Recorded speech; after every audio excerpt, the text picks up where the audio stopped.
Sensationally silver, because you are. Hi, I'm Robin Norwood, author of the international bestseller, Women Who Love Too Much. And I'm inviting you to join me in conversations with extraordinary, ordinary persons of age, people who demonstrate that sensationally silver is truly a state of mind. This mindset encompasses well-deserved pride in who and what we are today, rich in years and experience, in strength and hope and wisdom and fortitude and dignity. Come celebrate with us, because we all are truly sensationally silver.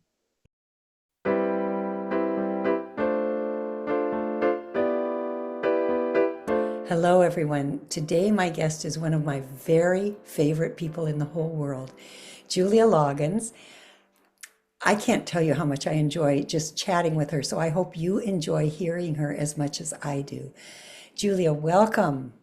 I'm so excited to be here. Thank you so much, Robin. Oh, my pleasure, truly. So I'm going to start out with the question I always ask. Julia, how old are you? 69. I will be 70 next March 12th. Okay, all right. And as I always tell the viewers and listeners, that means you qualify because my guests have to be over 60, 60 or more, because we're talking about persons of age and we're talking two persons of age. Absolutely. Okay, so Julia, have you ever lied about your age? No, well, maybe when I was really young, I lied to be older. But no, doctors told me I wouldn't live to be 17. And so when I hit 30, it was a miracle. And so I've just been so grateful for every single year. And I still I feel even more like that now. So I haven't, made myself younger. And I feel in my field and in what I do, my age is actually to the benefit, because people trust older people. Yeah, we have experience. We They have we have some experience, miles on us. Yeah. experience. And so I feel it's a plus, and I feel grateful to be on this earth. So how old do you feel, Julia?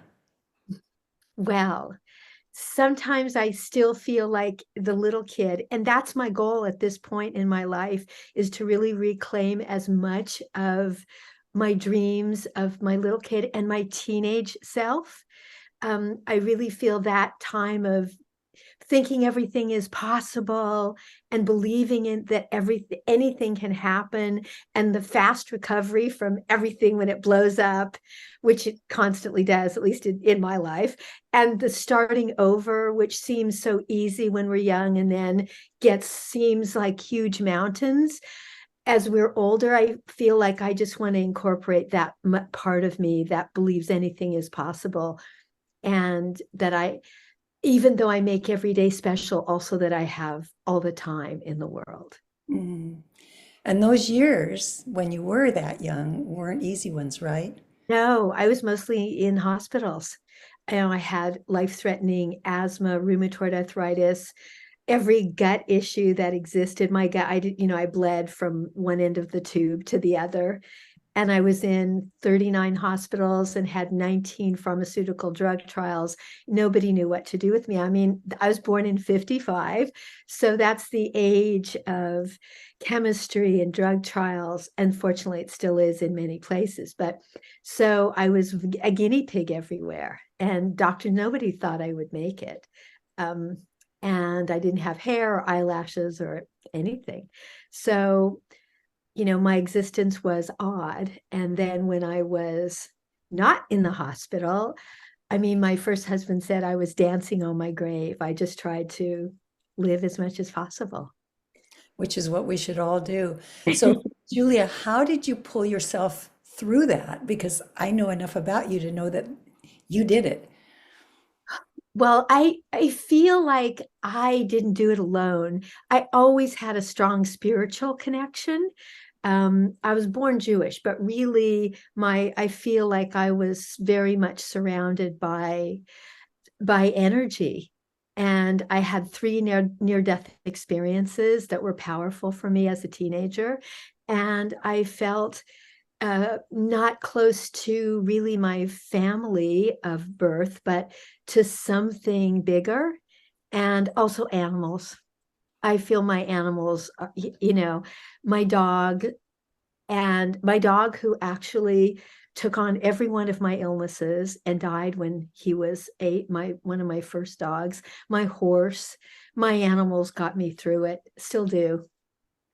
I understand that one. I love it. So what is most challenging for you now at this point in your life? Oh, that's such a good question.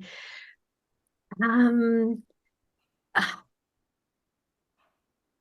the most challenging things are that I feel like I'm always striving to be better at things. Technology is probably the most challenging thing for me, especially since my daughter doesn't live at home anymore and I can't ask her every single technological thing.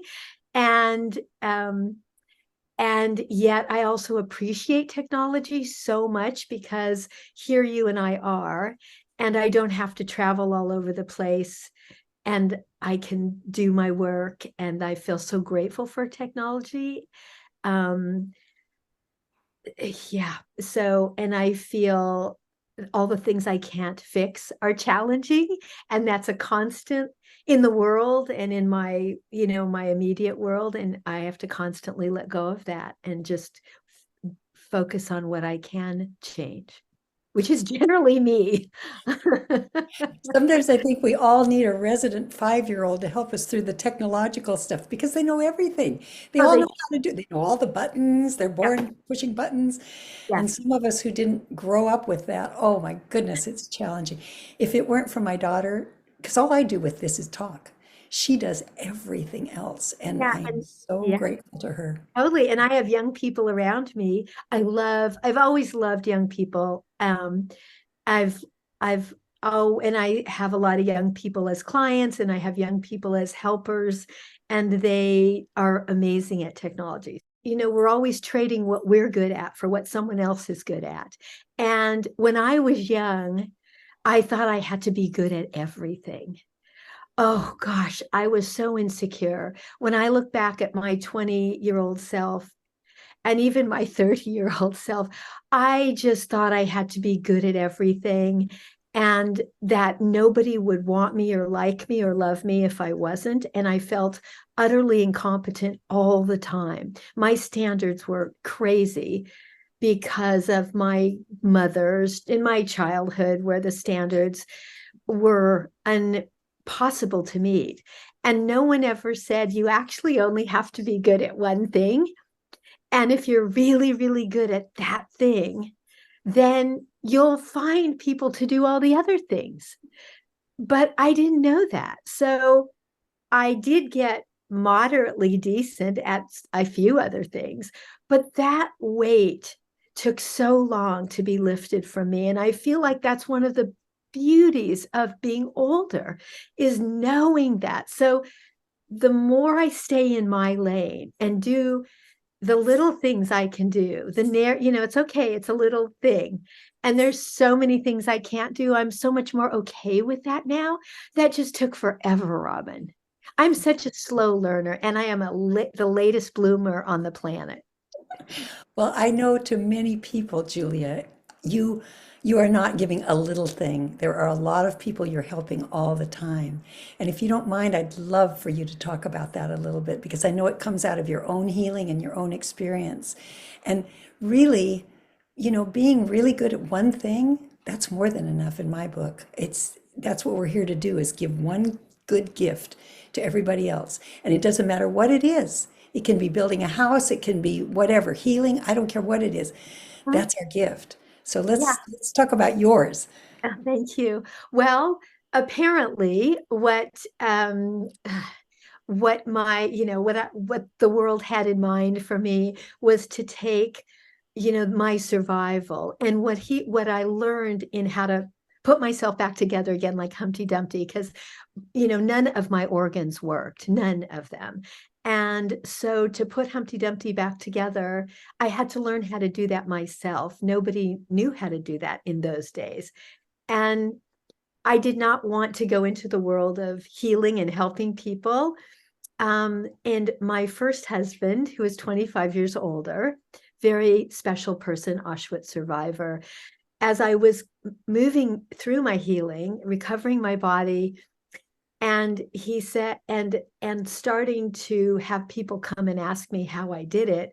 And I was so resistant, Robin. I said to him, if I ever get well, I never want to be around a sick person again in my life. And he said, but what do you think God gave you all of those illnesses for? And I was just poo-poo it, right? I was like, no, no, no. I was so resistant. It wasn't until I was 28 that I really let that in, that that sharing what I do. And what is with that? So what I do is I teach people how to heal their gut. And when you heal your gut, everything else falls into place. And and I have an amazing medical team now who also fill in all of those places. And the simple practical tools of healing very serious inflammatory gut conditions like diverticulitis, which over 60 to 75% of Americans have. These gut health issues, which can be life-threatening. As we get older, more and more people have them. I have a lot of young clients that have them, but every type of gut issue, because if our gut doesn't work, our brain doesn't work. And I knew that as I was young, and as I began to heal, I became a colon therapist. I learned all the ins and outs of detoxification and cleansing. And I could see in my clients, and in what would happen, someone would come to me. I'd get a client who came to me for a stroke because of their gut didn't work and they had had a stroke. But it wasn't about the stroke or the limitation of their brain. But once they started healing their gut, they would start to talk again. There was no science that connected the fact that their gut and brain were working together. So I would have traumatic brain injury clients who would recover their speech and their cognitive ability once we healed their gut. Now science has validated the connections. So when I work with people, and I work with people who have everything from cancer to just the day-to-day, I want to be healthy and strong and face my 60s and 70s and 80s with vigor and vibrancy. And I don't want to deal with dementia and loss of my body and loss of, just as I'm wiser and stronger and more solid than ever, I don't want to lose my ability to enjoy life or even digest something like that. I want my tube to work, to be able to eat food and have it come out. These simple things people struggle with in silence. And they don't know what the problem is, right? I No, mean, they don't. that doesn't occur to them that, oh, it's my digestion, it's my gut. This No. is this is causing, I mean, this must be the worst analogy in the world, but I'm thinking if you have a car and the gasoline can't do its job, no matter if everything else is fine, that car's not going to run. It's Yes, just not going to run. exactly. And so, and I know this from from the work I do on social media, where I'll do my TikTok lives. And, I have thousands of people come on every week from all over the country. And I hear what they're dealing with. And it's such a sad place that, one of the places that unfortunately modern medicine has not caught up with as far as how to heal or even diagnose or treat. So the stories I hear every single day break my heart and also make me want to get up and come to work every single day, because I feel like, for good or bad, I'll never be out of a job. People are suffering, and so what I'm here to do is to give them, I don't do anything, to give as many people as possible the tools, the simple, practical tools to how to have their body work. And then, as you know, in our work together, when we have a question and we need a specialist or a medical doctor from another place, we don't hesitate. We bring them right in, because the world is not black and white. It's not doctors or natural healing. We all need to exist together, and I embrace that. I'm maybe this is a kind of a funny question, Julia, but what kind of resistance do you see in the people you work with?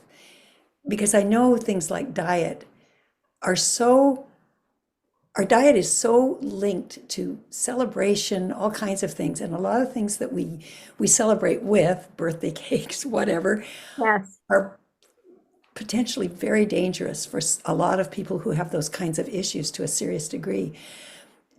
Does everybody just embrace it when you say, here's what you need to do, here's what you need to take, here's what you need to use? Or is there some resistance? There is so much resistance that generally, by the time people get to me, they are in so much pain, and they have been in so much pain for so long. And that is such a massive part of our population. The massive amount of our population is in so much pain. It's not a surprise that the world is in the shape it's in, that they're like, okay, I'll do it. But, we humans don't seem to move unless we are in pain. I'm no different. Look at my history. So when people say to me, oh my gosh, I can't believe that you never eat sugar, that you never have a piece of bread. But, I know what it's like to wake up and have either so much pain in my body, or to feel that anxiety, the not feeling a buoyant mood. And it's effortless not to give that up. And so what I teach people is how to get to a place, and it's not hard. This is not hard, where good choices are effortless because the payoff is so big. And if I can help people get right to a payoff quickly, then wow, those changes become more and more effortless. And then that day they have a piece of birthday cake. And some people have a wider ability to do that than others. Some people have a really narrow lane and they have that piece of birthday cake and they're like, oh my gosh, I can't do this again. Other people can do it once in a while. I'm not rigid about that. Everybody is different. But one's own body and one's own choices determine that. But quality of life, especially at our age, every day is precious. So to have a whole day blown because you feel terrible is a lot. Yeah, it's a lot to give up when A the lot clock's to give ticking. up. And I just let life itself help people through this, because it does. When someone does have some resistance to giving up the birthday celebration with the cake, with the writing on the top, in nothing but sugar, I know sometimes the medical profession can kind of reinforce that and say diet doesn't matter that much. What do you do when you run into that? When somebody says, but my doctor says that this thing I'm struggling with has nothing to do with how I eat, or what's going on with my gut. How do you answer that, Julia? I feel like I have enough, unfortunately, a huge batch of anecdotal stories of clients where, for diverticulitis, I have a client where popcorn put them in the hospital 3 times before they gave it up. And so especially the gift of social media is that as I share a story, and I did a post yesterday that says, even though your doctor has told you that diet doesn't matter, these are the stories I hear. And then when people read other people's stories, oh my gosh, this is real. That actually helps reinforce that feeling, because what everybody feels like is, I want to be normal. We're all struggling with giving up being normal. I never was normal, so it's not it's not a world I ever lived in, but I get it because I've been around people who are normal, like like my second husband, Kenny Loggins, had a very strong body, toured around the world, seemed to be able to eat anything he wanted. Like I had proximity to people like that. And I saw, oh, this is how people feel about their body. Like I should be able to put anything in and then it just goes and goes and goes. And so I know what it's like for people to be shocked to discover that there's an expiration date for that kind of behavior, especially on a planet that's got as many environmental toxins as ours does. And aging is that thing that we are all working with now. So our recovery times are not as fast, and we need to just up level how we care for ourselves. And I do find wonderful little substitute, things to make people feel special. And I feel like our community, yours, like here we are right now, to let people know, if you think you're the only one who has to make a diet change or not have pancakes with syrup in the morning, you're not alone. We are all in this boat, and this is a moment of, having to accept that. And like you said, we're connected to those childhood memories where mom gave us a cupcake when we fell down. And so we have to reframe what we give ourselves when we fall down. It gets kind of simple, really. If the consequences are dire, then Yes. you learn to take your own dessert to the birthday party, Yeah. and then you get to celebrate with everybody else, but you don't get a slice of what they're eating. And it's okay because we make it okay for ourselves, right? Yeah. And the gift is giving up that we have to fit in. I feel like if there's anything that is our takeaway about being older, it's that there is no normal and there's no one we're fitting in with. This is the time to be fully ourselves. And so it's the best time to bring your own cake to the party, say no to the alcohol, you know, not join in, and set an example and be a leader, even if it's just for yourselves. And I feel like and in a way, that's our job as people our age, is to share with people how powerful it is to not fit in. Oh, I love that. How powerful it is to not fit in. I Yes, love that's that where all of our statement. power comes from at this age. All of our power comes from being so fully ourselves. And we are not at all resonating with the conditioning we were either taught or see in society. And we are modeling that for the younger generations. Sometimes they're not watching, but Oh, we they just keep are, right on, yeah, modeling it. they Yeah, this are is how you do it. watching. They are watching, but they're not validating us. Yeah. And we have to let go of needing that too. That's not that easy. But they are, I know that because I was a young person watching, even if I didn't really think I was getting it. Those memories are still in me about those women or those men who were out there.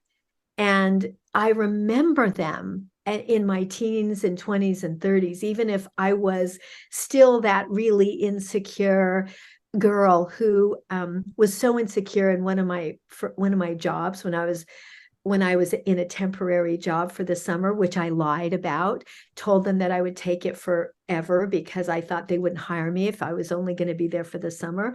And then I worked so hard at that job because I was so afraid they would fire me. That's just the craziness of being young and so insecure. So I worked so hard and I lied and then when I was going to leave, I couldn't say, well, I was only here for the summer. So do you know what I did? This is such an embarrassing thing, but I'm going to say it. I actually said to them, I have cancer, so I have to go and get treatment. And then they gave a huge party for me and raised money. And I had to come clean and tell them the whole truth about what happened.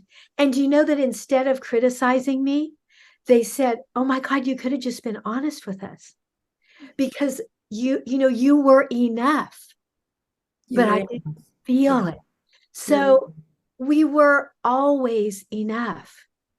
And some of us, I am that person, did not feel it.